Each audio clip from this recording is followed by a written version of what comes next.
दोस्तों, क्या वक्फ विवाद के बाद बड़ा मुद्दा बनने वाला है उपराष्ट्रपति बनाम सुप्रीम कोर्ट विवाद?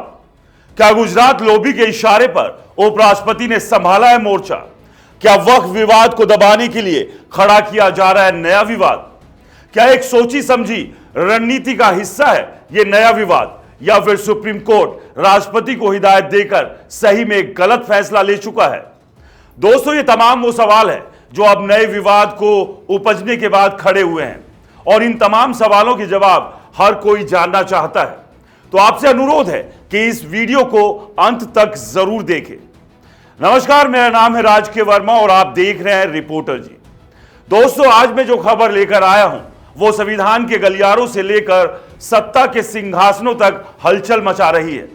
यह कहानी है तमिलनाडु के राज्यपाल बनाम राज्य सरकार के उस मामले की जहां सुप्रीम कोर्ट ने न सिर्फ हंटर चलाया बल्कि संविधान की किताब खोलकर बता दिया कि लोकतंत्र में कोई सुपर संसद नहीं, कोई पॉकेट वीटो नहीं और ना ही कोई न्यूक्लियर मिसाइल है जो चुनी हुई सरकार को धराशायी कर दे।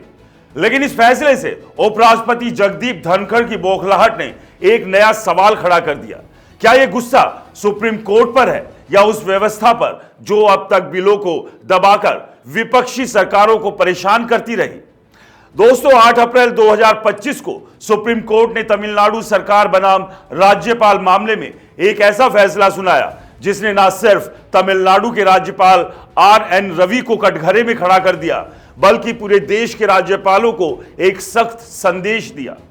जस्टिस JB पारदीवाला और जस्टिस R महादेवन की खंडपीठ ने साफ साफ कहा, राज्यपाल के पास कोई वीटो पावर नहीं, यानी आप बिलों को अपनी जेब में डालकर अनंत काल तक नहीं बैठ सकते।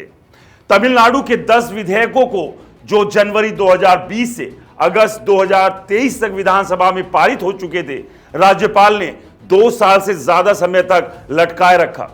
कुछ बिल तो दूसरी बार पास होकर आए थे, लेकिन फिर भी राज्यपाल ने उन्हें राष्ट्रपति के पास भेजकर अपनी जिम्मेदारी से पल्ला झाड़ लिया। सुप्रीम कोर्ट ने इसे असंवैधानिक और अवैध करार दिया।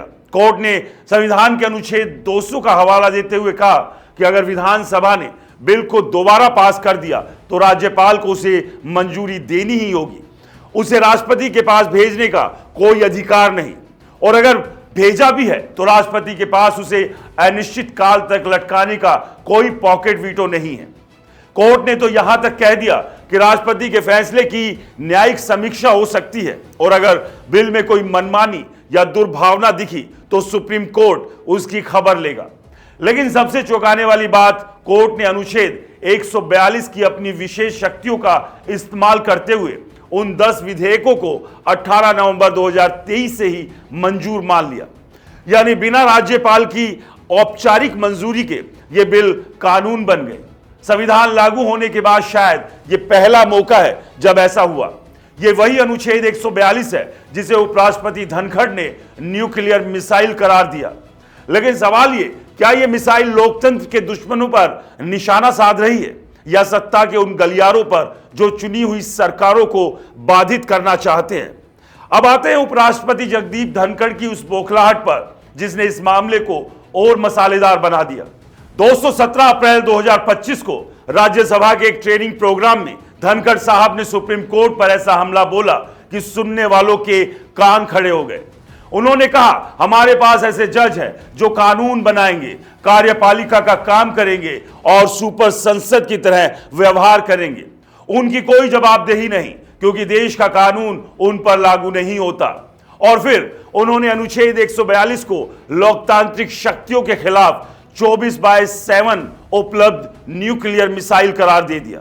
लेकिन रुकिए, धनखड़ साहब का गुस्सा सिर्फ तमिलनाडु के फैसले तक सीमित नहीं था। उन्होंने दिल्ली हाई कोर्ट के जस्टिस यशवंत वर्मा का जिक्र छेड़ा, जिनके आउट हाउस के कथित तौर पर जले हुए नोटों का जखीरा मिला था।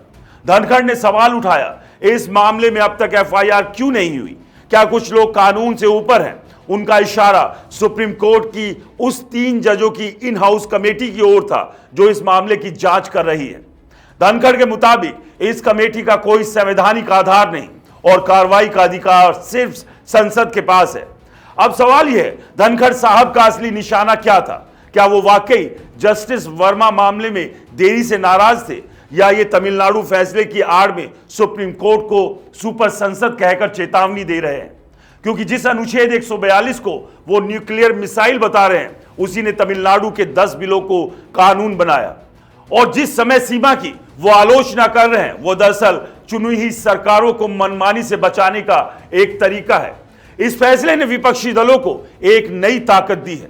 तमिलनाडु के मुख्यमंत्री एम.के. स्टालिन ने इसे ऐतिहासिक बताया। दोस्तों, पूर्व कानून मंत्री कपिल सिब्बल ने कहा, अब केंद्र सरकार जानबूझकर राज्यों के बिलों में देरी नहीं करवा सकेगी। एक्स पर लोगों ने इसे मोदी सरकार की तानाशाही को करारा झटका तक कह डाला। पंजाब, केरल और तमिलनाडु जैसे राज्यों में जहां राज्यपाल और सरकारों के बीच तनाव चरम पर है, यह फैसला एक संवैधानिक ढाल की तरह आया। लेकिन दूसरी तरफ केंद्र सरकार और बीजेपी असहज है। केंद्र इस फैसले पर पुनर्विचार याचिका दायर करने की तैयारी में है। अल्पसंख्यक मामलों के मंत्री किरण रिजिजू ने कहा, हमें एक दूसरे का सम्मान करना चाहिए। अगर सरकार न्यायपालिका के काम में दखल देगी तो यह ठीक नहीं होगा।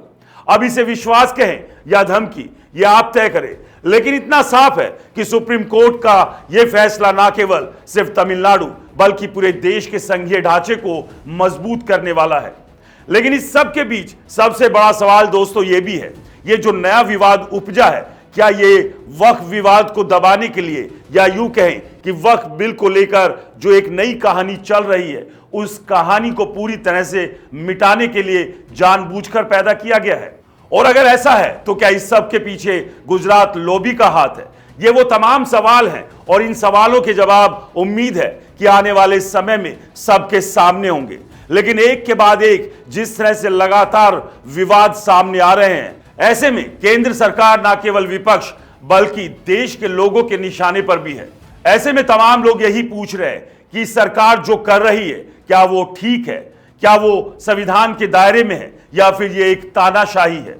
दोस्तों, इसे लेकर आपकी क्या राय है, हमें कमेंट्स कर जरूर बताएं। और आपसे अनुरोध है कि अगर आपने रिपोर्टर जी चैनल को सब्सक्राइब नहीं किया है तो चैनल को सब्सक्राइब करना ना भूलें। नमस्कार।